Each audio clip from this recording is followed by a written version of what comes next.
Capítulo 5. A Academia Fermi-Buzz. Alice acompanhou o mecânico quântico ao longo do caminho que se afastava da escola. Enquanto progrediam, o caminho ia se alargando até gradualmente se transformar numa estrada plana. Acho que a coisa mais curiosa que você me mostrou até agora, observou Alice, foi a maneira como obteve aqueles efeitos de interferência, mesmo quando havia somente um elétron presente. É verdade então que não faz diferença se temos apenas um elétron ou muitos elétrons? É verdade que você pode observar a interferência tendo vários elétrons ou apenas um, mas isso não quer dizer que não faça diferença. Alguns efeitos só são vistos quando se tem muitos elétrons. Veja o princípio de Pauli, por exemplo. Já ouvi falar dele quando cheguei, mas pode me dizer o que é, por favor? É uma lei que se aplica quando se tem um monte de partículas iguais, completamente idênticas em todos os aspectos. Se quiser saber mais sobre isso, é melhor que pergunte por aqui, já que estamos por perto. Eles são especialistas no comportamento de muitas partículas juntas. As palavras do mecânico fizeram Alice olhar em volta e perceber que, enquanto andavam, tinha chegado a uma alta parede de pedra que acompanhava um dos lados da estrada. Bem à frente deles estava um largo portão. As portas eram feitas de ferro retorcido e se abriam entre duas enormes colunas de pedra, cada uma com um bravão pintado no centro. À direita dos portões, acima da parede, Alice podia ver um painel de maneira onde se lia: Academia Fermi-Buzz, para elétrons e fótons. No centro do portão estava uma figura imponente, um homem largo e muito corpulento, que parecia ainda mais pesado e enorme, com a beca acadêmica e o chapéu de bacharel que usava. Seu rosto redondo e corado era enfeitado por um bigode volumoso e costeletas. Firmemente preso a um de seus olhos havia um monóculo, de onde pendia uma longa fita preta. Este é o diretor principal, sussurrou o mecânico na orelha de Alice, que estava mais próxima dele. Quer ver o princípio de Pauli? Perguntou Alice, empolgada. Ela tinha sido pega de surpresa por sua súbita aparição. Não, chiou o mecânico. Ele é o diretor principal da academia. Apesar de o princípio de Pauli ser o principal princípio da academia. Ele é o diretor. Alice desejou não ter perguntado. Eles atravessaram a rua em direção ao imponente personagem. Com licença, senhor, começou o mecânico. O senhor, por delicadeza, não poderia dizer alguma coisa sobre os sistemas com muitas partículas para minha amiga aqui? Claro, disse o diretor com uma voz poderosa. Nunca falta partículas por aqui. Oh não, terei muito prazer em mostrar-lhe a academia. Ele se virou, fazendo sua beca ondular, e foi mostrando o caminho até a academia. Enquanto andavam, Alice viu umas figurinhas entrando e saindo dos arbustos. Em certo momento, uma das figuras pôs a cabeça acima de um arbusto e fez uma careta para eles, ou pelo menos assim pareceu para Alice. Como sempre, era difícil perceber qualquer detalhe. Ignore-o, rugiu o diretor. Este é apenas um elétron colegial, o elétron menor. Eles chegaram até a porta da academia, que se localizava em uma velha e digna casa que parecia um pouco com uma mansão da dinastia Tudor. Sem uma pausa, o diretor levou-o através da porta principal para dentro de um hall, com o teto em arco, e depois os conduziu para cima, por uma escada larga. Enquanto andavam pelo prédio, Alice viu pequenas figuras se escondendo atrás dos corrimões, entrando e saindo dos quartos e disparando por corredores laterais. Quando eles se aproximavam, ignore-o, comandou novamente o diretor. É o elétron menor. Partículas sempre serão partículas. Mas não pode ser o elétron menor. Se eu acabei de vê-lo no caminho, protestou Alice. Com certeza não pode ser a mesma partícula nos dois lugares, ao mesmo tempo. Isso é como um experimento em que um elétron consegue passar pelas duas fendas? Ela perguntou ao mecânico quântico. Não é isso. Eles têm muitos elétrons por aqui. Não percebeu? Os elétrons são todos exatamente iguais. Eles são completamente idênticos uns aos outros. Não há como diferenciá-los. Por isso são todos. São, naturalmente, elétron menor. Está certo, confirmou com decisão o diretor, enquanto levava ao seu escritório. E isso é um problema, eu diria. Vocês devem imaginar como é difícil para um professor ter dois alunos gêmeos na escola e não saber diferenciá-los. Bem, aqui há centenas de partículas totalmente idênticas. Isso faz a chamada um inferno. Os elétrons não são tão maus, ele prosseguiu. Nós apenas os contamos e vemos se o total está correto. Pelo menos o número dos elétrons permanece o mesmo. Então sabemos quantos deveríamos ter, mas com os fótons nem mesmo isso funciona. Fótons são bósons, e por isso não se conservam. Você pode começar uma aula com, digamos, 30 e acabar a aula com 50. Um número pode cair para menos de 20. É difícil adivinhar.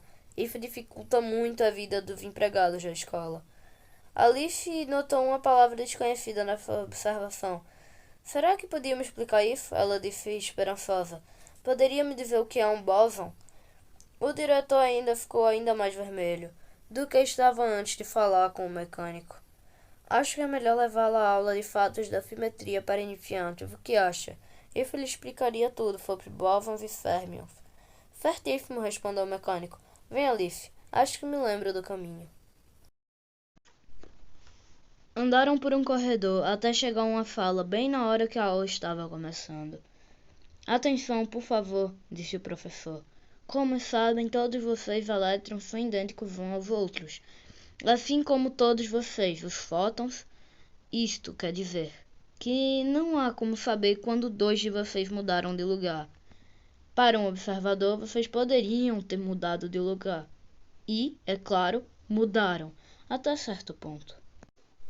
Todos vocês sabem que tem associado a vocês uma função de onda ou amplitude, e que esta amplitude é uma superposição de todas as coisas que vocês poderiam estar fazendo. Onde não pudermos dizer o que estão fazendo, vocês estarão fazendo todas as coisas, ou de qualquer forma vocês têm uma amplitude para cada uma dessas coisas. Vejam então que, para qualquer grupo de vocês, é impossível dizer quando dois de vocês mudaram de lugar. E isso significa que a função de onda total será uma superposição de todas as amplitudes para as quais um par diferente tinha sido trocado. Espero que vocês tenham anotado isso. A probabilidade de fazer uma observação é dada pelo quadrado da sua função de onda. Isto é o valor da função multiplicado por si mesmo. Como vocês são todos idênticos, é óbvio que quando dois de vocês trocam de lugar, a diferença não é observável, e por isso, o quadrado da função de onda não se altera. Pode até parecer que não houve alteração alguma. Alguém sabe me dizer o que pode se alterar? Um dos elétrons levantou a mão, ou pelo menos Alice deduziu que foi isso que aconteceu. Não era possível ver com muita clareza. O sinal muda, professor. Muito bem. Uma resposta excelente. Eu faria uma observação na sua ficha dizendo que foi uma ótima resposta, mas, infelizmente, não consigo diferenciá-lo dos outros. Sim, como sabem, as amplitudes não têm de ser positivas. Podem ser positivas ou negativas, tanto que duas amplitudes podem se cancelar mutuamente quando houver uma interferência. Isto significa que há dois casos em que o quadrado de suas amplitudes não muda. Pode ser que a amplitude não se altere quando dois de vocês mudam de lugar. Neste caso, as partículas são bósons, como vocês os fótons. Contudo, ainda há outra possibilidade. Quando dois de vocês trocam de lugar, a amplitude pode se inverter, muda de positiva para negativa e vice-versa. Neste caso, o quadrado permanece positivo e a distribuição de probabilidades fica inalterada, pois multiplicar a amplitude por si mesma leva a duas inversões, o que resulta em nenhuma mudança. É isso que acontece com férmions como vocês elétrons. Todas as partículas estão em uma ou outra dessas classificações, ou são férmions ou são bósons. Vocês podem pensar que não importa muito se sua amplitude se inverte ou não, especialmente porque a distribuição de probabilidades permanece a mesma, mas na verdade é muito importante, especialmente para os férmions. A questão é que, Se dois de vocês estiverem no mesmo estado, quer dizer, no mesmo lugar, e fazendo a mesma coisa, e se mudam de lugar, não é apenas uma mudança inobservável, na verdade não há mudança alguma. Neste caso, nem a distribuição de probabilidades, nem a amplitude podem se alterar. Isso não é problema para os bósons, mas para os férmions, que sempre tendem a inverter sua amplitude, essa situação não é permitida. Para estas partículas, há um princípio de exclusão de Pauli, e diz que dois férmions idênticos nunca podem estar fazendo exatamente a mesma coisa. Eles têm de estar em estados diferentes. Para bósons, como eu disse, isso não é um problema, suas amplitudes não têm de mudar quando dois deles trocam de lugar, por isso eles podem estar no mesmo estado. Na verdade, podem ir até além. Eles não só podem estar no mesmo estado, como gostam de estar no mesmo estado. Normalmente, quando se tem uma superposição de estados, eles se elevam a amplitude ao quadrado para se obter a probabilidade de observação dos estados individuais. Na mistura, são elevados ao quadrado separadamente e contribuem mais ou menos da mesma maneira para a probabilidade final. Se há dois bósons no mesmo estado, quando se eleva 2 ao quadrado, obtém-se 4. Os dois contribuíram não com 2 vezes, mas com 4 vezes mais. Se fossem 3 partículas no mesmo estado, a contribuição seria ainda maior. A probabilidade é muito maior quando se tem um grande número de bósons em um estado, por isso eles tendem a entrar todos no mesmo estado, se assim for possível. Isto se dá o nome de condensação do Bose. É esta a diferença entre bósons e férmions. Férmions são individualistas, dois deles nunca farão exatamente a mesma coisa, enquanto bósons são sociáveis, adoram andar em gangues, onde cada um se comporta da mesmíssima maneira que os outros, como verão mais tarde, e é este comportamento e esta interação entre dois tipos de partículas em que vocês estão divididos que são os responsáveis pela natureza do mundo. De certa forma, vocês são os governantes do mundo. Nessa hora, o mecânico quântico levou Alice para fora da sala de aula. Aí está, ele disse. Este é o princípio de Pauli. Ele diz que dois férmions do mesmo tipo não podem nunca estar fazendo a mesma coisa. Por isso, só se pode ter apenas um em cada estado. O princípio se aplica aos férmions de todo tipo, mas não a bósons. Isso quer dizer, entre outras coisas, que o número de férmions deve permanecer o mesmo. Férmions não aparecem ou desaparecem quando lhes dá na telha. Acho que o mesmo que não, disse Alice. Isso seria ridículo. Não sei se seria correto dizer isso, sabia? Bósons aparecem e desaparecem, a quantidade deles nunca permanece a mesma. Pode-se dizer que o número de férmions deve ser um número definido. Se há um e apenas um em cada estado, já que um número específico de estados ocupados implica o mesmo número de férmions ocupando-os, a mesma ideia não vale para os bósons, pois pode-se ter os bósons que quiser em qualquer estado. Na prática, os bósons nunca é constante.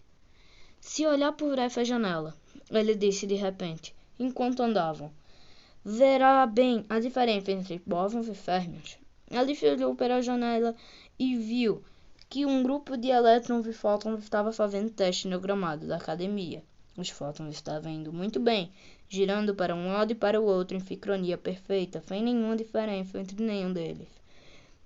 O grupo de elétrons, porém, estava se comportando de um jeito que, obviamente, deixava o sargento encarregado do teste totalmente desesperado. Alguns marchavam para frente, mas em velocidades diferentes. Alguns marchavam para a esquerda e para a direita, ou mesmo para trás. Outros pulavam para cima e para baixo. Alguns montavam bananeiras. E um estava deitado no chão olhando para o céu. Ele está no nível fundamental, disse o mecânico, olhando para cima do ombro de Alice. Acredito que os outros elétrons queiram se unir a ele nesse estado, mas apenas um pode ocupar esse estado, a não ser que o spin do outro seja na direção oposta, é claro. Já faria diferença bastante entre eles. A diferença entre férmions e bósons ficou clara daqui. Os fótons são bósons e por isso é fácil para eles fazerem a mesma coisa. Na verdade, eles gostam de fazer a mesma coisa que os outros estão fazendo, e por isso marcham muito bem juntos. Os elétrons, por outro lado, são Fermi viu o princípio de exclusão de Pauli e impede que eles dois façam a mesma coisa. Eles têm de fazer coisas diferentes uns dos outros. Você fala muito dos estados em que os elétrons estão, observou Alice. Poderia me explicar o que são esses estados? Mais uma vez, ele respondeu. A melhor maneira para você aprender é assistir uma das aulas aqui. A academia forma líderes mundiais, já que é a interação de elétrons e fótons que governam o mundo físico, a maior parte. Se eles devem ser líderes mundiais, é claro que tem da aula sobre como governar. Venha comigo e verá. Ele levou Alice a uma ampla construção de um só andar, nos fundos da academia. Ao entrar, Alice viu que era um tipo de oficina. Havia 2 elétrons trabalhando em várias bancadas. Alice se aproximou para observar um grupo que estava muito ocupado, erguendo uma cerca ao redor de uma das bancadas. Ela pôde ver que havia várias estruturas sobre a bancada e que quando os alunos moviam a cerca, todas as estruturas mudavam. O que eles estão fazendo? Ela perguntou ao seu acompanhante. Estão construindo as condições de contorno para os estados. Os estados são controlados em grande parte pelas limitações que os cercam. Em geral, aquilo que se pode fazer é governado por aquilo que não pode, e as restrições servem para definir os possíveis estados. Algo semelhante com as notas que se pode tirar de um órgão acústico. Um órgão é formado por tubos, cujo comprimento delimita as notas que se pode tirar de cada um deles. Mudando o comprimento de um tubo, muda-se também as notas que sairão dele. Os estados quânticos são dados pela amplitude ou pela função de onda que o sistema pode ter, o que se assemelha bastante com a onda sonora num órgão acústico. Como você já descobriu, normalmente é impossível de dizer que um elétron está fazendo, porque ao observá-lo você selecionará uma amplitude específica e reduzirá todas as amplitudes a essa escolhida. A única ocasião em que se pode realmente ter certeza sobre o seu elétron é quando ele tem uma única amplitude em vez de uma superposição, e quando sua observação pode dar somente um valor. Nesse caso, a probabilidade de se conseguir este valor encontra a medida de 100%, e para qualquer outro valor a probabilidade é de 0%. Simplesmente impossível fazer a observação. Você obterá o resultado esperado. Nesse caso, a redução das amplitudes àquela observada por você não faz diferença alguma, pois você já estava nesse estado. O estado não é alterado pela sua observação, e por isso é chamado de estado estacionário. Nesta aula, os elétrons estão construindo estados estacionários. Alice deu a volta na bancada, olhando para os estados que os elétrons estavam construindo. Para ela pareciam caixas, 8 ao todo. Havia uma muito grande, uma pouco menor que a maior de todas e 6 pequenininhas, todas mais ou menos do mesmo tamanho. Passando por uma das esquinas da bancada, ela ficou surpresa ao ver que os estados tinham mudado completamente. Agora pareciam prateleiras, como prateleiras de bolo, sobre altos pedestais. 2 delas eram bem maiores do que as outras, 4 tinham a mesma largura, mas com pedestais sucessivamente maiores do que os anteriores, e 2 eram pequenas. Ela passou rápido para o lado seguinte da bancada, agora com superfície tinha se transformado numa tábua em que estavam pregados cabides para capas. Havia 2 filas de 3 cabides e outros cabides isolados na parte de cima e de baixo da tábua. Meu Deus, o que está acontecendo? Ela perguntou ao mecânico. Os estados ficam diferentes, dependendo da direção de onde você olha para eles. Mas é claro, ele respondeu. Você está vendo diferentes representações dos estados. A natureza de um estado depende de como você observa. A própria existência de um estado estacionário depende de uma observação para a qual ele sempre produzirá um estado definido, mas não um estado que não pode dar resultados definidos para todas as observações que você fazer. Por exemplo, as relações de Heisenberg impedem que você veja a posição e o momento de um elétron ao mesmo tempo. Por isso, um estado estacionário para uma observação não será mais estacionário para outra. A natureza de um estado pode ser muito diferente dependendo de como você observa. De fato, até a própria identidade dos diferentes estados pode mudar. Os estados vistos é uma representação, podem não ser os mesmos em que outra representação. Como você já deve ter notado, a única coisa que deve permanecer inalterada é o número dos estados. Se você puser um elétron em cada um dos estados individuais, tem um fio alterado. É muito vago para mim, reclamou Alice, como se fosse impossível saber com certeza o que realmente está lá. Certo, respondeu o mecânico alegremente. Não tinha percebido ainda? Podemos falar com segurança de observações, mas o que realmente está lá para ser observado é outra história. Venha comigo, é hora da assembleia noturna da academia, você vai achar muito interessante. O mecânico a levou de volta para o prédio principal, conduzindo através da entrada para um salão com teto em arco. O chão estava completamente cheio de elétrons espremidos o máximo que podiam no alto camarote circundava. Explicação. Um estado descreve a condição de um sistema físico. É o conceito básico da teoria quântica. A melhor descrição que se pode ter do mundo real, em geral, a amplitude de um estado dá a probabilidade dos vários resultados possíveis de qualquer observação. Para alguns estados só pode haver um resultado possível para uma medida determinada. Quando um sistema está em um destes estados estacionários, qualquer medição desta quantidade dará um, e somente um resultado possível. As medidas repetidas chegarão ao mesmo resultado todas as vezes. Lê o nome estado estacionário, ou frequentemente usado o termo alemão Eingestate, alto estado. Todo o salão, e nele Alice pode ver as figuras vagas e distantes de uns poucos elétrons correndo para a saída. Só havia um pequeno espaço no chão perto da entrada por onde eles tinham vindo, e um elétron que vinha logo atrás deles correu para ocupá-lo, e parou imediatamente, impedindo pela densa multidão que bloqueava qualquer avanço. Por que está tão cheio aqui? Perguntou Alice, impressionada com a fé na sua frente. Este é o nível de valência, respondeu um dos prestativos elétrons. Todos os espaços no nível de valência estão cheios, porque o nível de valência está sempre cheio de elétrons. Nenhum de nós consegue se mover, pois não há estados livres para onde possamos ir. Isso é horrível, ela disse. Como vão poder andar pelo salão para sair daqui, se está tudo tão lotado? Não podemos, disse o elétron com uma certa resignação, satisfeita. Mas você pode, se quiser. Você pode andar por aí à vontade, pois não há nenhum outro Alice no salão. Isso faz com que haja vários estados de Alice livres para você ocupar. Você não terá problema algum com a exclusão de Pauli.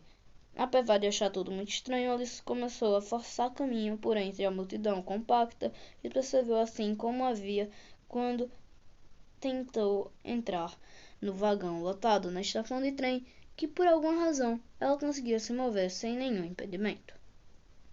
Explicação. Existem certas quantidades que não podem compartilhar do mesmo estado estacionário. Posição e momento são dois exemplos.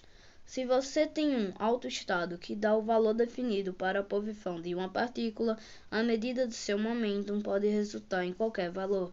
Isso nos leva às revelações de incerteza de Heisenberg.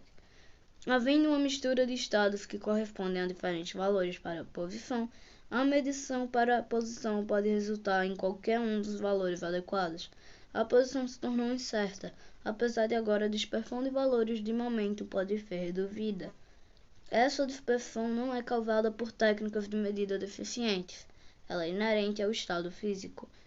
O valor indefinido de uma quantidade física, que pode ser inerente a um determinado estado, permitirá efeitos tais como a penetração de barreiras, a troca de partículas pesadas dentro dos núcleos, fótons e interações elétricas, e a existência de partículas virtuais em geral. Partículas virtuais e trocas de partículas serão discutidas no capítulo 6 e 8.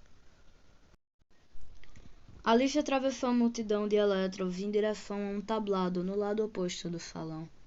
Sobre ele estava o diretor, sempre imponente em sua beca de chapéu de bacharel. Ao se aproximar, Alice começou a ouvir a sua voz suave ecoando através do salão lotado. Sei que todos vocês tiveram um dia cheio, mas também sei que não preciso lembrá-los do importante papel que vocês desempenharão no mundo e para o qual devem estar preparados. Vocês elétrons, cada um ocupando o devido estado, formam a substância que todos nós conhecemos. Alguns de vocês estarão ligados a átomos e terão de funcionar em seus vários níveis, controlando todos os detalhes dos processos químicos.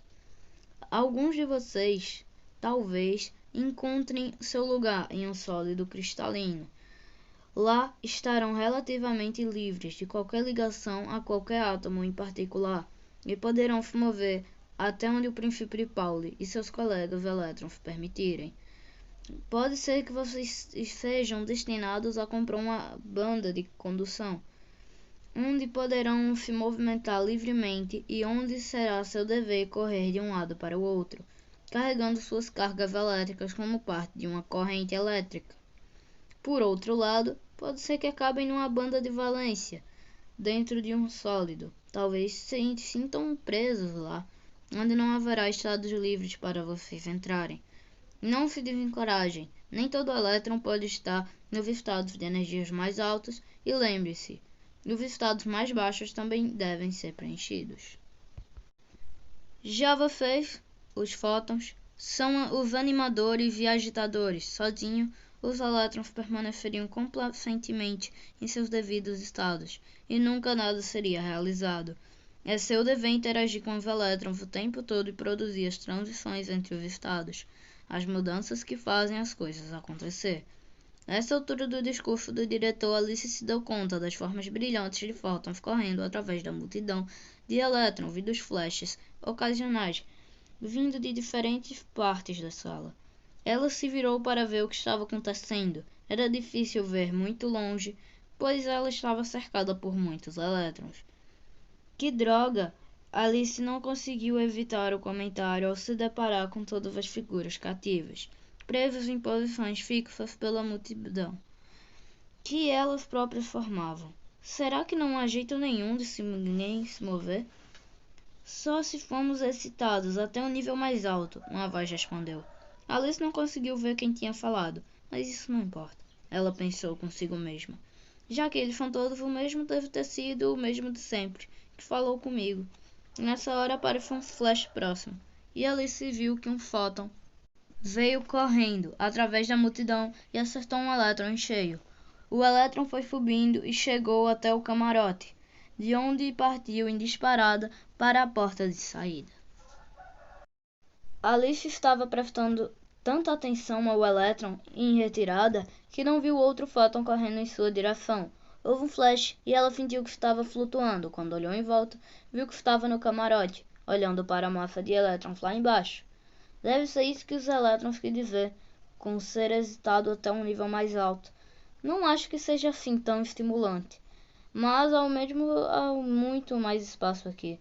Ela olhou para o salão abaixo e pôde perceber flashes aqui e ali, cada um deles seguido por um elétron que flutuava até alcançar o camarote, onde após pousar, ele ou ela corria em alta velocidade até a porta de saída.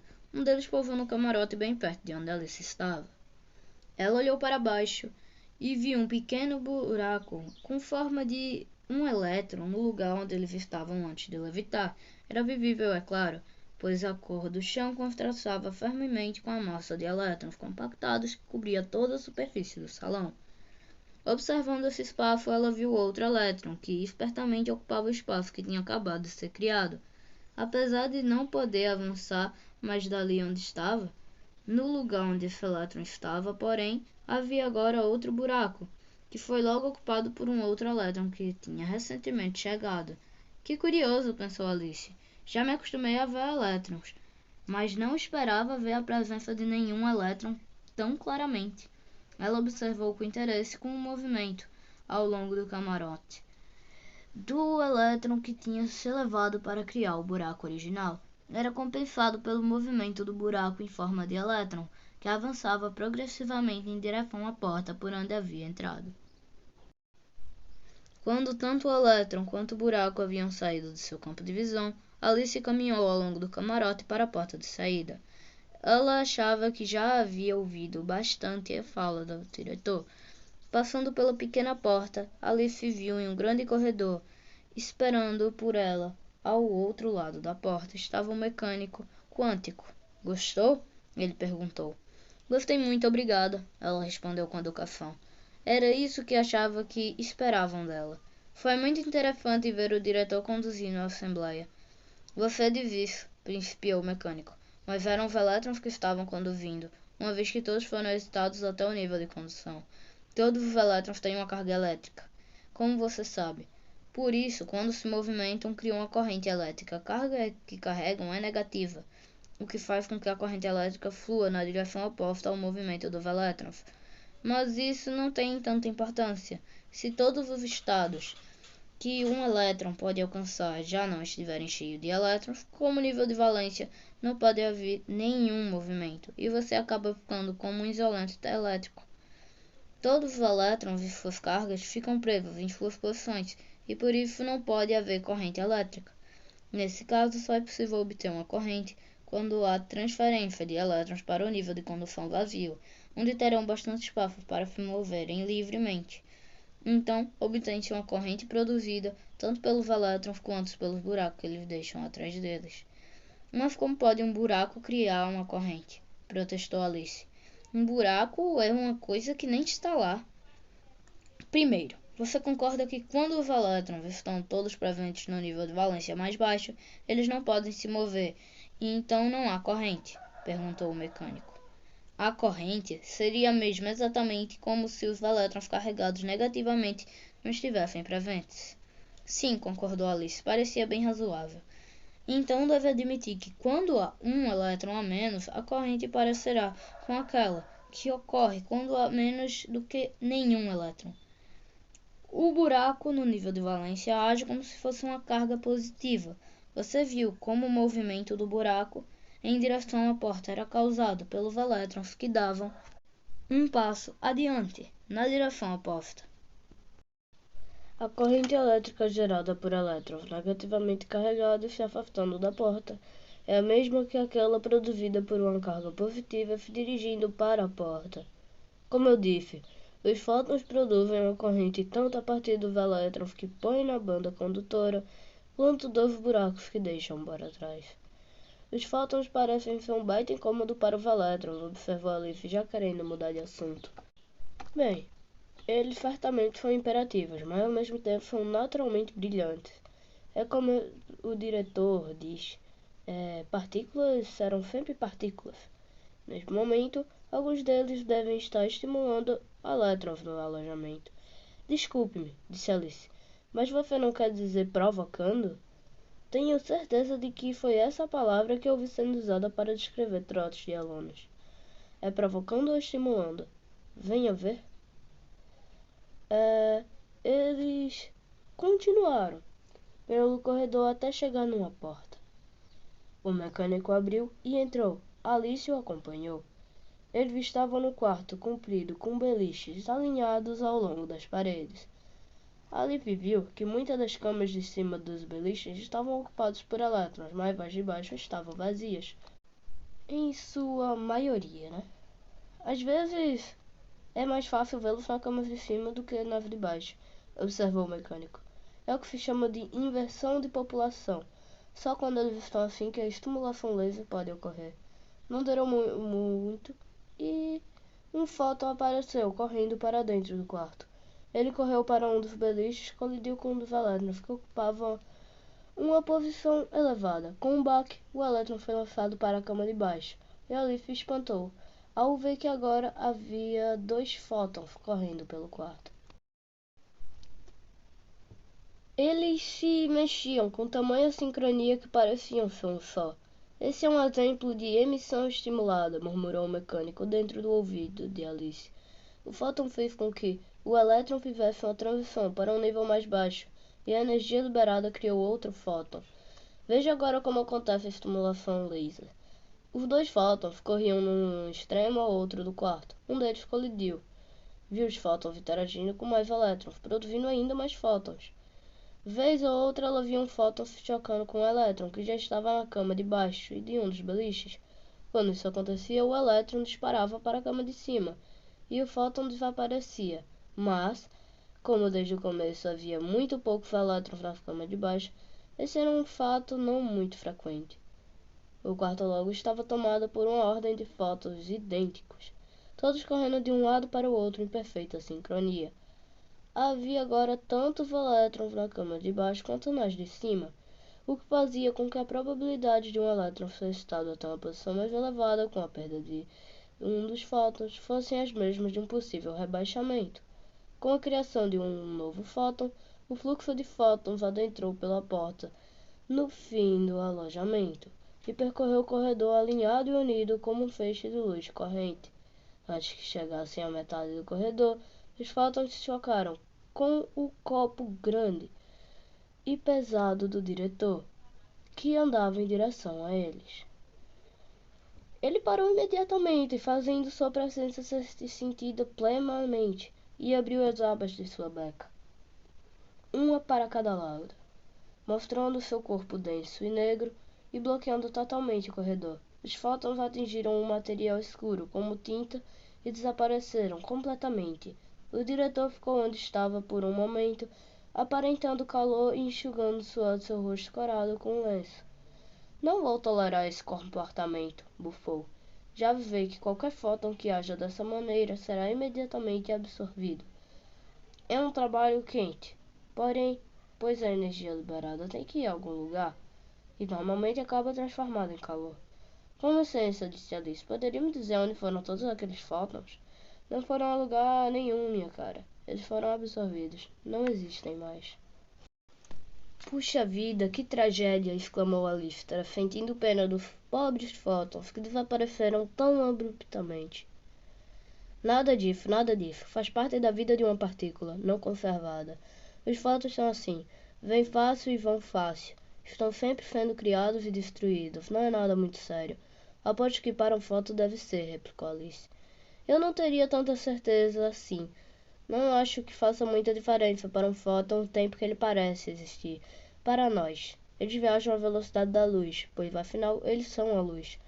Para qualquer coisa que se mova a essa velocidade, o tempo para. Na verdade, assim, embora o tempo que sobreviveram pareça longo para nós, para eles nenhum tempo transcorreu. Toda a história do universo passaria num flash para um fóton. Suponho que seja essa a razão de eles nunca se entediarem. Como eu disse na Assembleia, os fótons têm papéis muito importantes para desempenhar, excitando elétrons, fazendo-os passar de um estado a outro, e criando as interações que dão lugar aos estados antes de tudo. Para isso é necessário que sejam criados e destruídos o tempo todo. Faz parte de sua função. Poderíamos dizer que as interações, contudo, é mais uma função dos fótons virtuais. Não lidamos muito com eles por aqui. Se você estiver interessada no estado, ver como se passa de um para o outro, você deveria visitar o corretor de estados. Seu amigo aqui vai lhe mostrar o caminho até lá. O diretor os acompanhou até os portões da academia. Andando pela estrada, Alice virou e acenou para o diretor, que ocupava solidamente o espaço entre os portões, no mesmo lugar onde ele tinha visto pela primeira vez. Notas. 1. Se você tiver muitas partículas, você terá algum tipo de amplitude de uma delas, e uma amplitude total para descrever todo o sistema de partículas se as partículas forem todas diferentes umas das outras. Você sabe, ou pode saber, o estado em que cada uma delas se encontra. A amplitude total é apenas o produto das amplitudes de cada partícula separadamente. Se as partículas forem idênticas umas às outras, as coisas ficam um pouco mais complicadas. Elétrons, ou fótons, são totalmente idênticos. Não existe nenhuma maneira de distinguir um do outro. Se você viu um, viu todos. Se dois elétrons trocarem entre si os estados que ocupam, não há como perceber que isso aconteceu. A amplitude total é, como sempre, uma mistura de todas as amplitudes indistinguíveis que agora incluem todas as permutações em que partículas tenham trocado de estados. A troca de estados entre duas partículas idênticas não faz diferença alguma no que diz a respeito à observação, o que significa que também não faz diferença quanto à distribuição de probabilidades, que é obtida com a multiplicação da amplitude por ela mesma. Isso poderia significar que a amplitude também não muda, ou poderia significar que a amplitude muda de sinal, passando, por exemplo, de positivo para negativo. É como multiplicar a amplitude por -1, quando se multiplica a amplitude por ela própria, para obter a amplitude de probabilidade maior. Este fator -1 é também multiplicando por si mesmo, resultando no fator +1, que não produz nenhuma mudança na probabilidade. A mudança de sinal parece um detalhe acadêmico, mas tem consequências surpreendentes. 2. Não há motivo óbvio para que uma amplitude deva mudar de sinal, só porque não pode ser mostrado que isso é impossível, mas a natureza parece seguir a regra de que qualquer coisa não proibida é compulsória e deve acontecer em todas as suas possibilidades. Existem partículas para as quais a amplitude muda de sinal quando as duas delas não são permutadas. Ela foi chamada de férmions, de quem os elétrons são um exemplo. Há também as partículas cuja amplitude não mudam nunca quando elas são permutadas. São os bósons. Os fótons são desse tipo. Será que realmente importa se o sinal de uma amplitude para um sistema de partículas muda ou não muda quando duas partículas mudam de estado entre si? Surpreendentemente, importa. Importa e muito. Não se pode ter dois férmions no mesmo estado.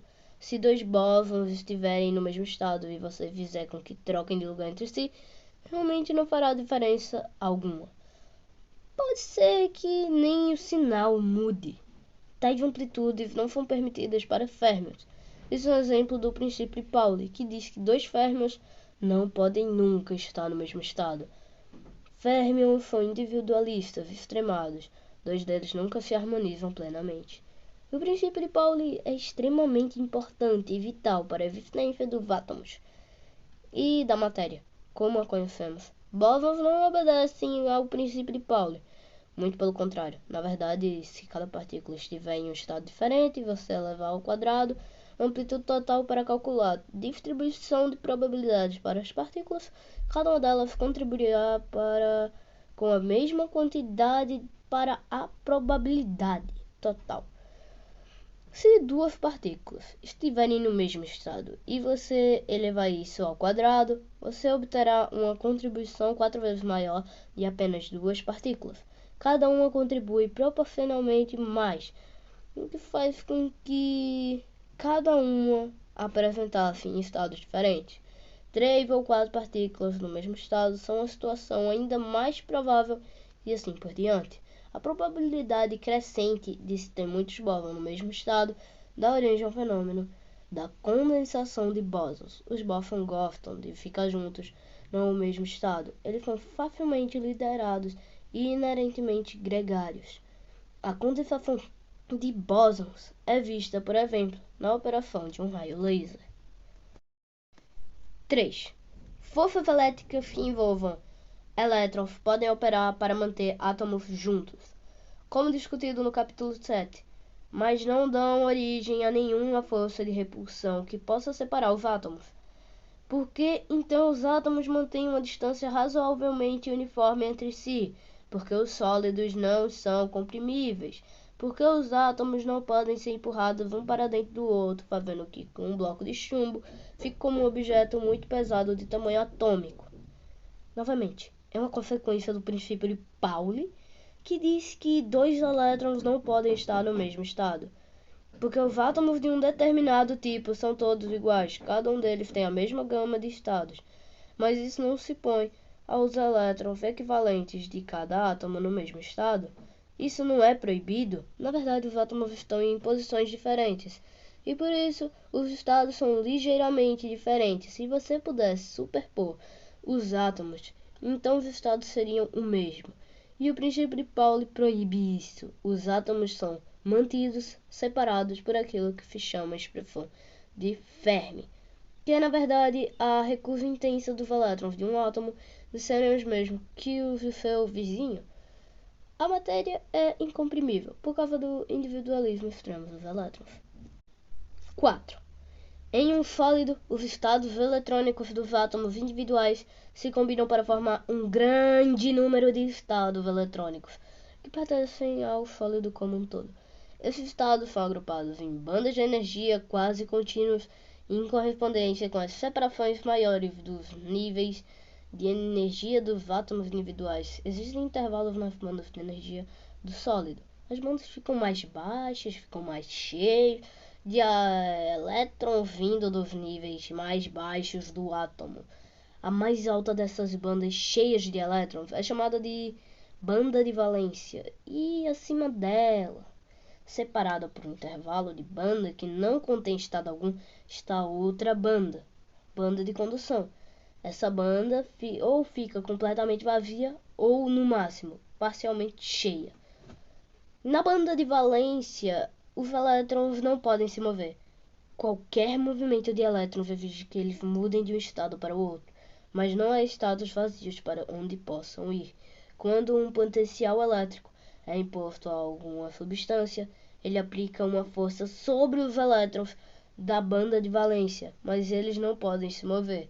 Se não houver elétrons na banda de condução, a substância funcionará como isolante elétrico. 5. Se for dada suficiente energia para um elétron numa banda de valência completa, ou por colisão com um fóton, ou mesmo por uma concentração ocasional de energia térmica, esse elétron poderá ultrapassar o intervalo entre as bandas e penetrar na banda de condução. Como há bastante estado vazio nessa banda, o elétron poderá se movimentar à vontade e um potencial elétrico ocasionaria a condução. Além disso, haveria um espaço vago no nível de valência onde onde ele estava. Outro elétron pode vir a ocupar esse buraco, e assim por diante. O espaço seria aberto na banda de valência, que estava cheia anteriormente, e ele se movimentaria na direção oposta do deslocamento dos elétrons.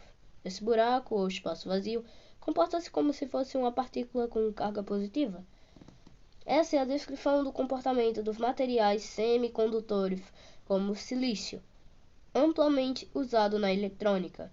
A corrente elétrica é levada tanto pelos elétrons no nível de condução, quanto pelos buracos no nível de valência. 6. Quando um fóton contendo a energia certa interage com o elétron em um átomo, ele pode produzir uma transição de nível de energia a outro, como descrito no capítulo 6. Na maior parte dos casos, a transição será de um nível de energia mais baixo para um mais alto, já que normalmente os níveis mais baixos estão todos cheios. O fóton é igualmente capaz de produzir uma transição de um nível mais alto para um mais baixo, se estiver vazio. O capítulo 6 é o que está vindo. Se por acaso uma substância tiver muitos elétrons em um nível alto e um nível mais baixo estiver vazio, em sua maioria, uma condição conhecida como inversão de população, um fóton poderá então fazer com que um elétron seja transferido de um estado mais alto para um mais baixo. Essa mudança libera energia e cria um novo fóton.